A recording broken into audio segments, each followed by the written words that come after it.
నమస్కారం. నేను మీ పని Bhaskar, Hyderabad. Welcome to Pasumarthi astrology centre. Please do subscribe my channel for more videos. Video నచ్చినట్టయితే like చేయండి. మీ బంధుమిత్రులు శ్రేయోభిలాషులకు కూడా షేర్ చేయండి. వారికి కూడా ఎంతో కొంత ఉపయోగకరంగా ఉంటుంది. మనము జ్యోతిష విజ్ఞాన కార్యక్రమంలో భాగంగా అనేక రకరకాలైన అంశాలని తెలుసుకుంటూ ముందుకు వెళ్తున్నాం.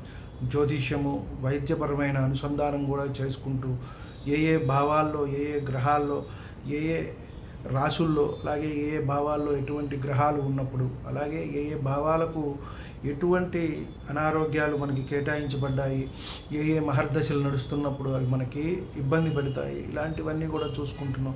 ప్రత్యేకించి మేషలగ్నం నుంచి మీనలగ్నం వరకు కూడా విడివిడిగా చేసుకోవటం జరుగుతోంది. మీనలగ్నం వారికి, అలాగే మేషలగ్నం వారికి ఇప్పుడు మొదలవటం స్టార్ట్ చేసాం. అలా వరుసగా మీనలగ్నం వరకు కూడా సపరేట్గా మనం వీడియో చేసుకోవటం జరుగుతోంది.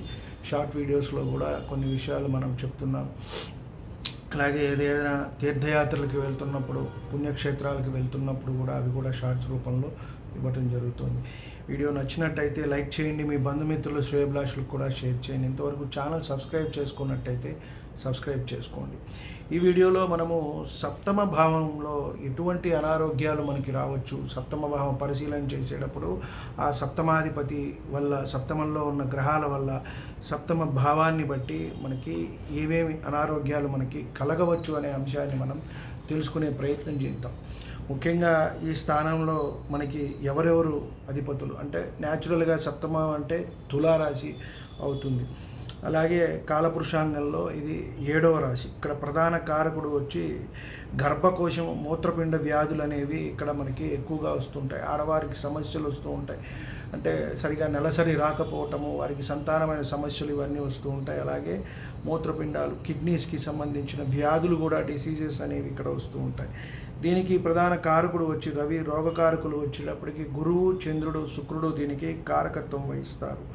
ముఖ్యంగా తీసుకున్నట్టయితే ఇక్కడ డిసీజెస్ ఆఫ్ యూట్రస్ అనేది ఇక్కడ చెప్పబడింది. అలాగే కిడ్నీస్ డిసీజెస్ వస్తాయి, మూత్రపిండాలకి సంబంధించిన వ్యాధులు వస్తాయి. అలాగే మెన్స్ట్రువల్ డిజార్డర్స్ అంటే ఆడవారికి ఋతు సంబంధమైన వ్యాధులు వస్తూ ఉంటాయి. సరిగా నెలసరి రాకపోవటం, నెల అనేది కొంతమందికి ఇబ్బంది పెడుతూ ఉంటుంది. ఒక్కొక్కసారి ఎక్కువ బ్లీడింగ్ అవటం, ఒక్కొక్కసారి రాకపోవటం.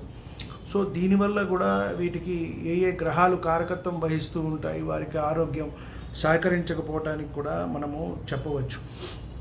అలాగే కొంతమందికి సంతానపరమైన సమస్యలు కూడా ఉంటూ ఉంటాయి. దీనివల్ల వారికి సంతానం కలగకపోవడం కూడా, కరెక్ట్ వయసులో మనం ఇది చూపించుకునే ప్రాబ్లం సాల్వ్ చేసుకోకపోతే కొంత ఇబ్బందులు అనేవి పడుతూ ఉంటారు.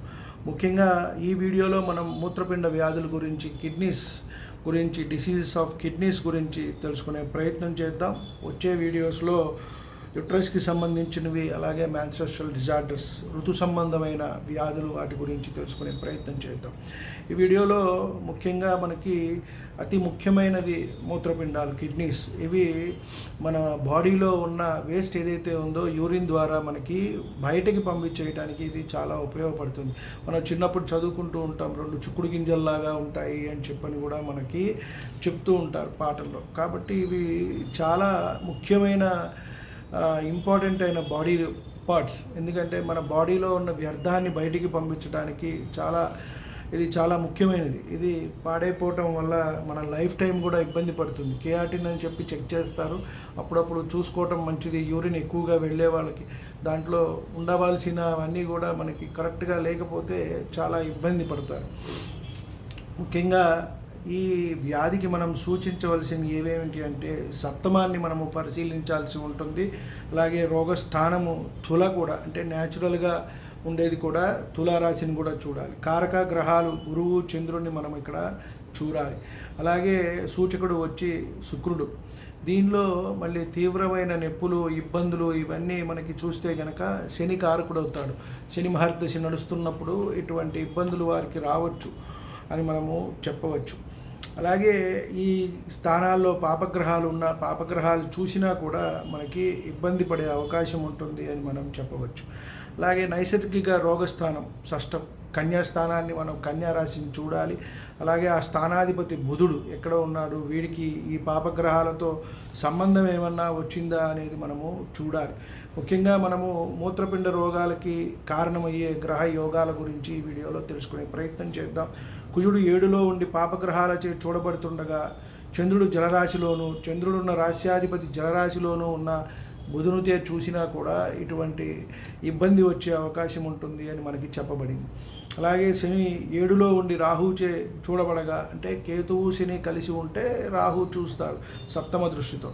6, 7లపై అనేక పాపగ్రహాలు వీక్షణ ఉన్నా కూడా ఇక్కడ ఉంటుంది. అంటే న్యాచురల్గా 6th అలాగే 7th. ఇక్కడ మళ్ళీ బుధుడు ధనస్సు లేదా మీనరాశులు ఉండి రవిచే చూడబడినా కూడా అని చెప్పని మనకి చెప్పబడ్డారు. మీనంలో అంటే బుధుడు ఎలాగో మనకి నీచపెడతారు, ధనస్సులో కొంత పర్వాలేదు, అక్కడ ఇబ్బంది పెడుతుంది అని మనకి చెప్పడం జరిగింది. అలాగే చంద్రుడు జలరాశి యందు ఉండి, జలరాశిలో అంటే మనకి కర్కాటకం, వృశ్చికం, మీనం ఈ 3 కూడా జలరాశులు. చంద్రాధిపతి 6లోను అలాగే జలరాశిలోనూ ఉండి బుధునిచే చూడబడుతున్నా కూడా ఇటువంటి ఇబ్బందులు ఉంటాయి అని మనకి చెప్పడం జరుగుతుంది. అలాగే పాపగ్రహాలు 6 లేదా 7 స్థానాల యందున్న పాపగ్రహములచే చూడబడిన చంద్రుడు 8 నందు అష్టమంపై రాహు దృష్టి ఉన్న, అంటే అష్టమంపై అంటే ద్వితీయంలో రాహు ఉండి అష్టమంలో కేతు ఉన్నప్పుడు ఇటువంటి ఇబ్బందులు అనేవి కలుగుతూ ఉంటాయి. 3 లేదా అంతకంటే ఎక్కువ పాపగ్రహములు 8 నందున్నా కూడా, 8 శత్రు రోగ మనము రోగస్థానం 6 తీసుకున్నా కూడా 8లో కనుక పాపగ్రహాలు ఉన్నట్టయితే వీరికి అనేకమైన రోగాలు, ఎప్పుడూ కూడా దీర్ఘకాలికంగా రోగాలు ఉండే అవకాశం ఉంటుంది అని మనము చెప్పవచ్చు. అష్టమస్థానం అనేది మనము తృతీయము, అష్టమో, ద్వితీయం, సప్తమో ఇవన్నీ కూడా చూడాలి. మనిషి ఆయుర్దాయం ఎలా ఉంది, రోగం వస్తే తగ్గుతుందా లేదా, ఎంతవరకు ఈ రోగం ఉంటుంది, ఇవన్నీ కూడా మనం పరీక్షించవలసి ఉంటుంది. అలాగే చంద్రుడు జలరాశిలోను, చంద్రాధిపతి 6లో ఉన్నా కూడా ఇటువంటి ఇబ్బందులు వస్తాయి అని మనకి చెప్పబడింది. చంద్రుడు 6, 8లో ఉండి కుజునిచే చూడబడగా శని లగ్నమునందున్నా కూడా ఇటువంటి కిడ్నీకి సంబంధించిన వ్యాధులు వస్తాయి అని మనకి చెప్పడం జరుగుతుంది. సప్తమాధిపతి జలగ్రహమై ఉండగా, సప్తమంలో మరొక జలగ్రహం ఉన్నా కూడా, పంచమంలో పాపగ్రహాలు ఉన్నా కూడా ఇటువంటి ఇబ్బందులు వస్తాయి అని మనకి చెప్పడం జరుగుతుంది. 6, 7, 8 స్థానములు వాటి అధిపతులు పాపగ్రహములతో చూడబడుతున్నప్పుడు, ఇక్కడ చూడండి సప్తమం ఈ కిడ్నీస్కి సంబంధించిన వ్యాధులు రావడానికి అవకాశం ఉంది. 6వ స్థానం న్యాచురల్గా మనకి రోగస్థానం. అష్టమం అనేది కూడా ఇట్లాంటి ఇబ్బందులు పెట్టే స్థానం, మధ్య మధ్యలో అనారోగ్యాలు ఎక్కువగా అవుతూ ఉంటాయి. అష్టమ స్థానం ఆయుర్దాయానికి ఆ ఇబ్బంది కూడా మనకి ఇక్కడ చెప్తుంది. అలాగే శుక్రుడు వృశ్చికంలో ఉన్నను మనం చూసినట్టయితే న్యాచురల్గా మనకి వృశ్చికం జలరాశి అవుతుంది కాబట్టి ఇక్కడ శుక్రుడు ఉన్నా కూడా వీటికి సంబంధించిన వ్యాధులు రావచ్చు అని, ఊపిరితిత్తులకి సంబంధించిన, కిడ్నీలకి సంబంధించిన ఎక్కువగా చంద్రుడు, ఈ శుక్రుడు కర్కాటకం, వృశ్చికం, మీనంలో ఉన్నప్పుడు కొంత ఇబ్బంది కలుగుతుంది అని మనం చెప్పవచ్చు. కుజశుక్రులు సప్తమం లేదా దశమంలో ఉన్నప్పుడు ఇద్దరు కలిసి ఉన్నా కూడా ఈ కిడ్నీకి సంబంధించిన వ్యాధులు వచ్చే అవకాశం ఉంది. రవి కుజులు శనిచే చూడబడగా అది లగ్నము లేదా చంద్రాత్తు 6, 8 స్థానములైనా కూడా ఇటువంటి ఇబ్బందులు ఉంటాయి అని మనకి చెప్పడం జరుగుతుంది. సప్తమం జలరాశి అయి ఉండగా లగ్నమందు జలగ్రహం ఉన్న, ఇక్కడ మనకి ఇప్పుడు జలరాశులు అంటే మనం ఇక్కడ జలగ్రహాలు తీసుకోవాలి అంటే చంద్రుడు, శుక్రుడినే తీసుకుంటాం. ఇక్కడ మళ్ళీ కుజుడిని, గురువుని తీసుకోం. జలరాశులు అధిపతులే కదా వీరు అని చెప్పి చంద్రుడిని, కుజుడిని, గురువుని తీసుకోకూడదు. అలాగే సప్తమం జలరాశి ఉండగా లగ్నమందు జలగ్రహం ఉన్న, ఇందాక చెప్పుకున్నట్టుగా సప్తమం జలరాశి అంటే కర్కాటకం అవ్వచ్చు, వృశ్చికం అవ్వచ్చు, మీనం అవ్వచ్చు, కానీ ఇక్కడ జలగ్రహాలు వచ్చేటికి శుక్రుడు, చంద్రుడే ఇవి ఉన్నప్పుడైతే వీరికి ఇటువంటి కిడ్నీ సంబంధించిన వ్యాధులు వచ్చే అవకాశం ఉంది అని మనకి చెప్పడం జరుగుతుంది. అలాగే 6, 7 అధిపతులు 12వ స్థానాధిపతితో చూడబడగా, 12వ స్థానం అంటే మనకి హాస్పిటల్స్ ఎక్కువగా కూడా బెడ్ ఎక్కువగా తీసుకుంటూ ఉంటారు. చాలా కాలం దీర్ఘకాలిక రోగాలు అనేవి వెంటబడుతూ ఉంటాయి. మంచం మీద తీసుకొని కాలం చేయటం అనేది జరుగుతుంది. సో ఆ 12th లార్డ్ కూడా ఇక్కడ ఇంపార్టెంట్ అని మనం చెప్పవచ్చు. అలాగే సప్తమంలో పాపగ్రహాలు, సప్తమాధిపతి 6లో ఉన్న, అంటే వ్యయంలో పడ్డారు కాబట్టి ఆ రకమైన ఇబ్బందులు వస్తాయి. 6వ స్థానం ఎలాగో శత్రురోగ రుణస్థానం కాబట్టి ఇబ్బందులు వస్తాయి అని మనం చెప్పవచ్చు. బుధుడు 8వ స్థానం అందును మూత్రపిండములు సంబంధించిన రోగాలు ఏర్పడతాయి అని మనకి చెప్పడం జరుగుతుంది. అంటే ఇక్కడ చూడండి, ఈ అష్టమం అనేటప్పటికీ మనం తీసుకున్నప్పుడు షష్టము, సప్తమము, అష్టమము ఈ 3 కూడా ముఖ్యంగా ఇక్కడ ప్రామాణికంగా మనకి ఇక్కడ ఎక్కువగా కనబడుతున్నాయి. అలాగే ఏవి కారకత్వాలు వహిస్తాయి అంటే రవిగ్రహం, అలాగే చంద్రుడు, శుక్రుడు, గురువు ఇవన్నీ కూడా ఇక్కడ కారకత్వం వహిస్తున్నాయి బుధుడితో పాటుగా.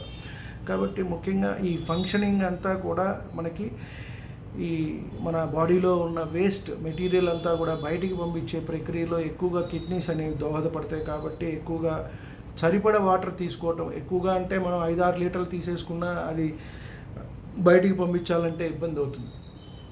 కాబట్టి రోజు చక్కగా వాటర్ తీసుకోవటం, ఎక్కువగా కూర్చోకుండా అటు ఇటు నడవటం, ఇలాంటి ప్రక్రియలు కూడా చేసుకుంటూ మనకి నడిచే మార్గదర్శనలు కూడా చూసుకుని వాటికి సంబంధించి ముందుగానే ట్రీట్మెంట్ తీసుకుని కొంత డయాలసిస్ దాకా వెళ్ళింది అంటే ఇబ్బంది పడతారు. ఆ స్టేజ్ దాటిపోయి ఆ క్రియాటిన్ లెవెల్స్ అనేవి ఉంటాయి, అవి దాటిపోయి 5, 6, 7 ఇలా వెళ్ళిపోతే ఇబ్బంది పడతారు. కొంతమంది కిడ్నీ లేకుండా తొలగించుకోవటం, దాని మీద ట్రీట్మెంట్ తీసుకోవటం అలా ఉండేవాళ్ళు ఉంటారు.